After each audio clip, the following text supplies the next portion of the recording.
The Halloween Tree by Susan Montanari. Pictures by Teresa Martinez. The Christmas tree farm buzzed with excitement. Carols played as families moved up and down the rows of tall pine trees, exclaiming, "This one is beautiful!" or "That one is perfect!" Looking at the fancy decorated tree at the front, one sapling grumbled, "I don't like lights, I don't like decorations, and I don't like people." As trees disappeared off the lot, the little tree mumbled, "I don't want to be a Christmas tree. I never want to leave this spot." The little tree listened as the other saplings buzzed with anticipation. "I can't wait," Sprout whispered. "Colored lights," one sighed. "I hope I get a star on my top," said another. The little tree grumbled, "I don't want to become a Christmas tree, and I'm not going to." As the little tree grew, its limbs became gnarled and twisted.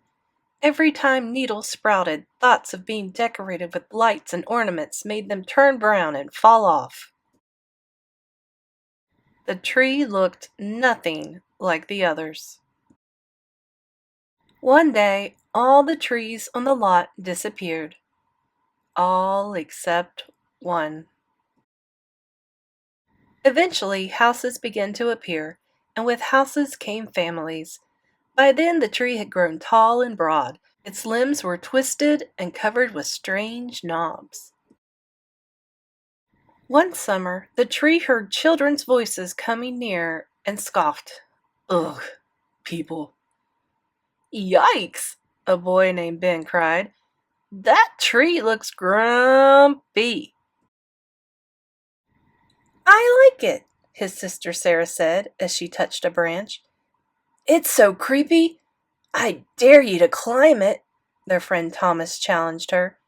Sarah pulled herself up into the tree and sat on a cozy bough. "It's a pirate ship," she shouted, and waved for the others to join her. All the children climbed aboard. When the neighborhood kids needed a hideout, the tree became their fort. When they played astronauts and aliens, it was their spaceship. And one foggy day, the tree even turned into a dragon. When winter came, a cold wind blew, and the children didn't come outside to play. The tree, with its limbs empty, stood all alone. On a snowy afternoon, the tree watched as Sarah and Ben's father carried a large bundle into the house. That night, a Christmas tree appeared in the window. "I don't like lights, I don't like decorations, and I don't like people," the tree whispered. But it couldn't turn away. The next year, the same thing happened. The kids played in the branches until the snow began to fall, and the tree wished for lights, decorations, and people, things it had never wanted before. One spring, the tree tried to make its needles grow properly, but after years of trying to stop them, they came in looking all wrong. By summer, they had fallen off. A few months later, Sarah and Ben's parents were decorating for Halloween. Their father looked across the yard and said, "That is one horrible old tree." "We should cut it down," their mother agreed. "Not now," the tree thought. "Not now that my limbs are full of happy children." Up in the branches, Sarah whispered, "No, they can't." "We have to save our tree," Thomas cried. "I know what to do," Ben said, and whispered his plan to the other kids. They climbed down and raced away to gather supplies. When they came back, Ben was already up in the tree wedging a huge jack-o'-lantern in a nook. They all climbed up, and from the tree's branches they hung white and orange lights, cobwebs made from string, rubber spiders, cardboard cats, and hats, ghosts, witches, and skeletons.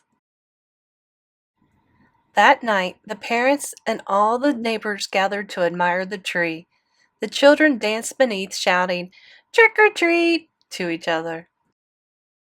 Trick or tree. Everyone knows most young trees dream of becoming Christmas trees, but one grumpy tree who doesn't like lights, decorations, or people is about to start a new tradition. Get ready to meet the Halloween tree.